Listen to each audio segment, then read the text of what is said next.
Welcome to the Zero Trust Journey podcast, created by cybersecurity practitioners for those walking the same path. We share real stories, hard lessons, and hard-won victories from the field, so you can sidestep the pitfalls and deliver the wins.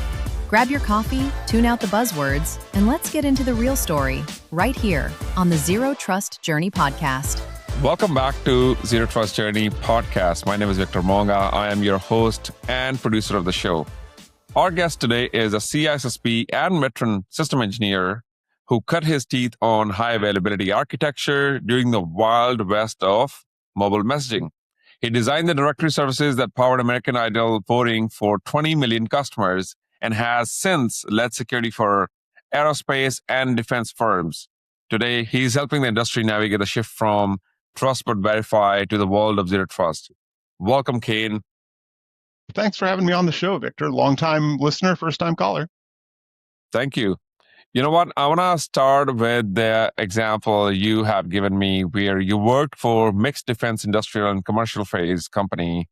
You did a rip and replace of legacy system from pretty much flat network managed by MSSP or MSP to a zero trust architecture.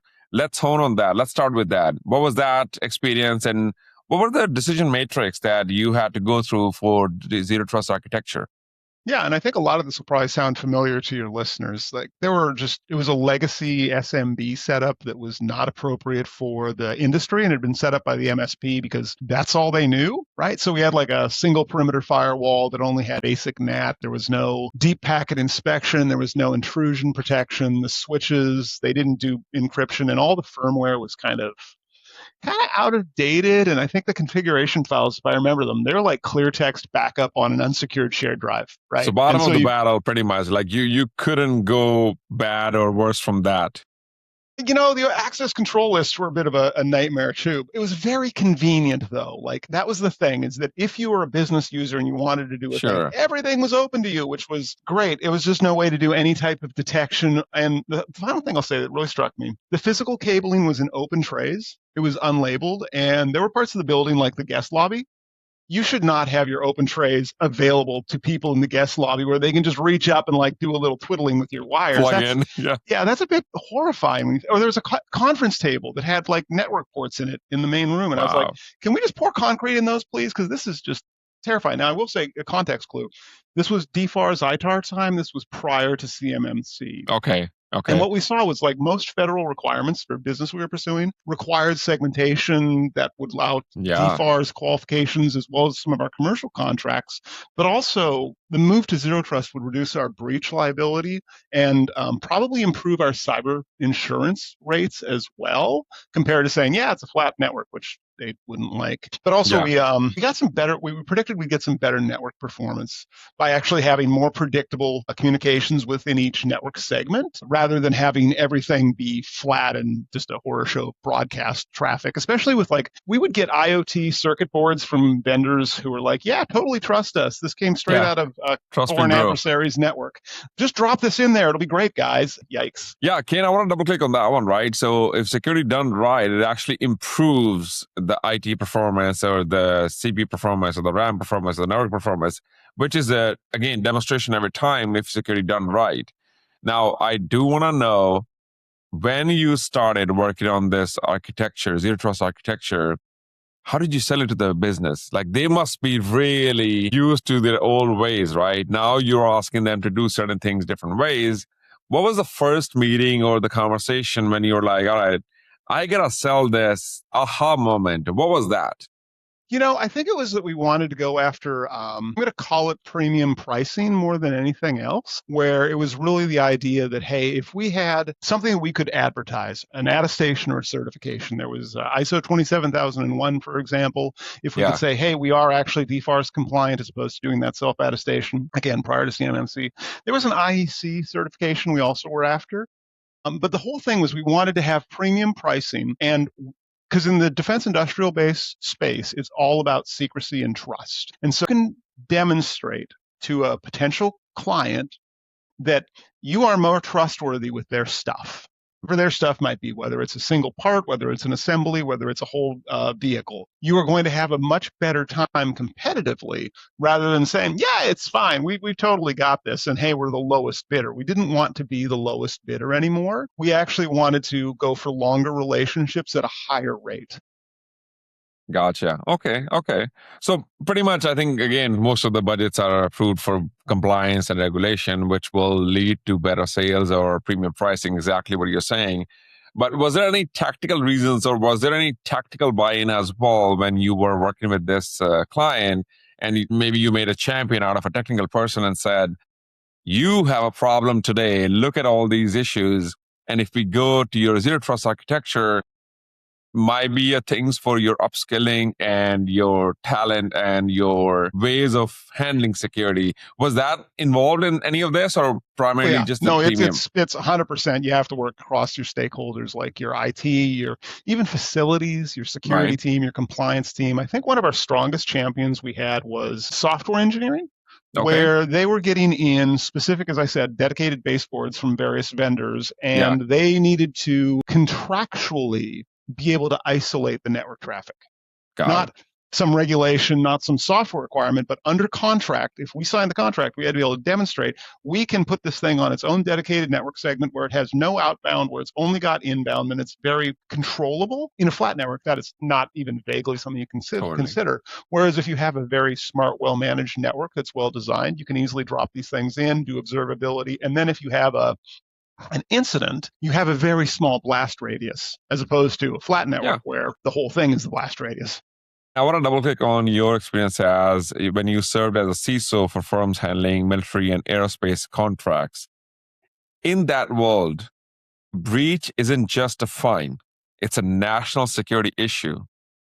When you implemented CIS controls and NIST 800, 171, or you reduced the risk by whatever percentage, why is the rest of the private sector still struggling to hit whatever that number is? I think it comes down to a fundamental misunderstanding of a couple things. I'm going to oversimplify this because it's a short podcast segment, but the first thing is a definition of the word system, and the second thing is the definition of the word risk. And when you get those two together, boy, do we have problems. According to people who are in IT, a system is your web server, it's your database server, it's your cloud, your Kubernetes cluster. That's your system. No, that's not a system. A system is like AP or AR, accounts payable, accounts receivable. Right. And a risk is not like, hey, there's a CVE 9.8 on our web server. Nobody with an MBA cares. They don't. They're not interested. Now, if you can say we have a risk that we are going to fail inbound money, I'm simplifying again. No money comes in the door. Yeah. If you think of there as a hospital, there's a healthcare system out in the center of the country. When Change Healthcare happened, their whole accounts receivable processes failed.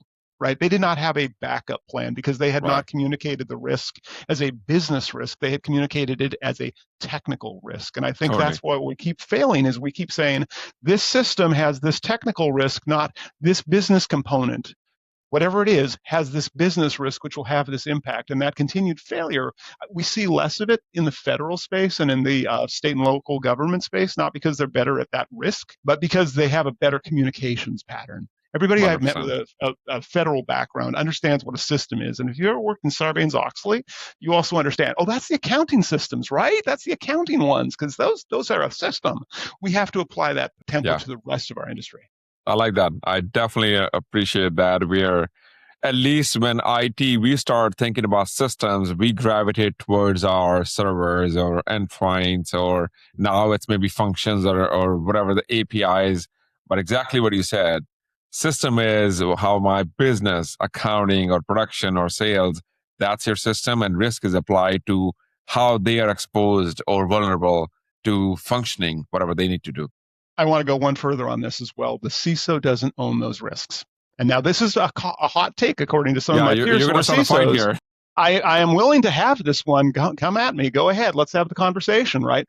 Business owners approve business risks. And the reason why, as a CISO, I don't own the staff to operate that system, accounts payable, for example. I don't own the system myself. Why would I take responsibility for the risks? I can advise on the risk. I can make a determination.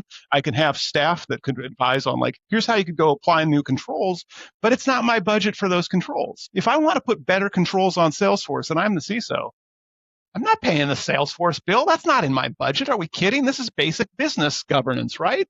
I think that the narrative that the CISO somehow is the fall person for all risk cyber is why we've had this increased churn of CISOs getting out of the industry.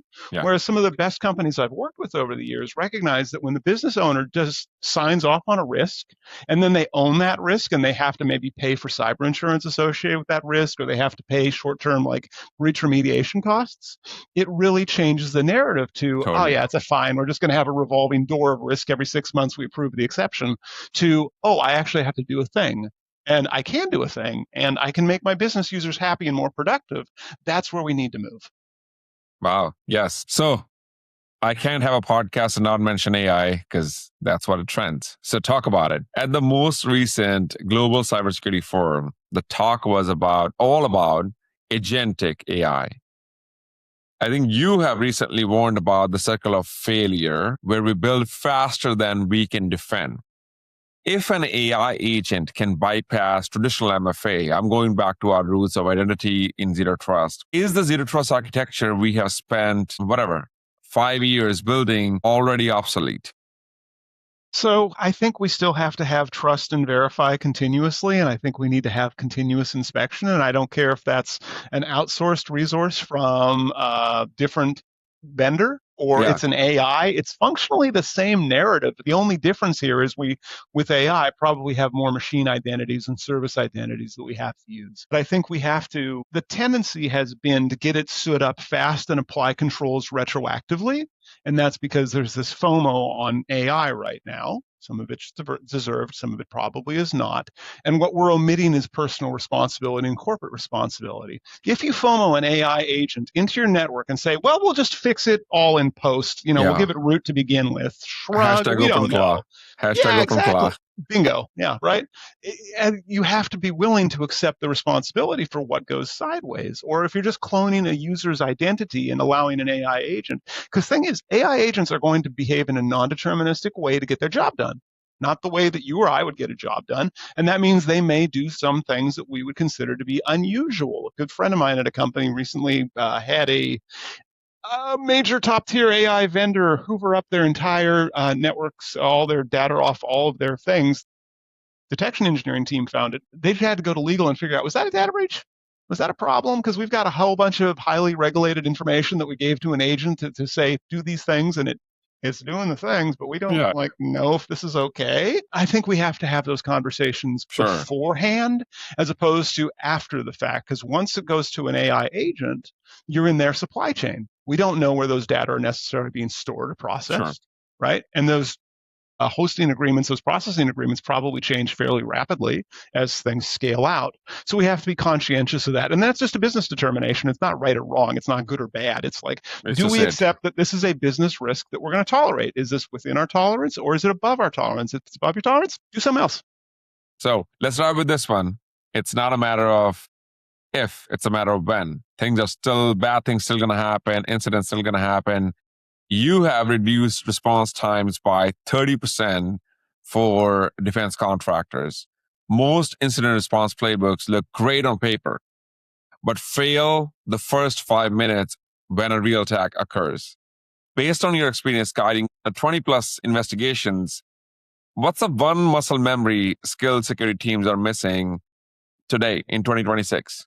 Actually, it's just muscle memory. It's train it. It's run it. I have, tabletop it. Run your playbooks, whether you're doing a live read through or whether you're doing a actual incident response scenario, or whether, like, I rarely rep products, but love this game so much. Backdoors and breaches. I do keep a copy of it on my desk at all times. Yes. Like, run that with your team, because I think we just saw yesterday was the superb owl party, where everyone looked at their owls and they went, these owls are great. And the thing is, those teams that go there, they train every day. Yeah. They know their plays. They know if the red team is doing something, this is how the blue team, when they're on defense, is going to react. It's muscle memory. In cybersecurity, we often don't have that. And if you're working with agentic or if you're working with automation, you have to know this part is going to come automated. I don't need to do all this tasking. If you don't train it, if you don't document it, and in this cycle where a new resource comes in, doesn't know the playbook, actually makes your incident response materially worse, not because something about them, but because we have failed in our onboarding and our stewardship associated with bringing in new employees. Or if you're working with an existing person and you've decided, hey, we're upgrading our technology stack, instead of having you write the IR report, the AI LLM is going to write it, and then you're going to review it. Well, if they've spent 4 hours writing the report, they're going to be a bit shouty, aren't they? If they go ahead and have written it and then and something comes up, says in their inbox, here's your report. We have to be conscientious of change in this space and keep training people. I like that. Build muscle memory. Thanks so much for giving your insights. I know this was fast, jam-packed, but again, thanks so much. That's a wrap on this Zero Trust journey. Now it's your turn. Step into the spotlight, share your story, and be part of the journey. Subscribe to Zero Trust Journey on LinkedIn for the latest news, events, and giveaways. Until next time.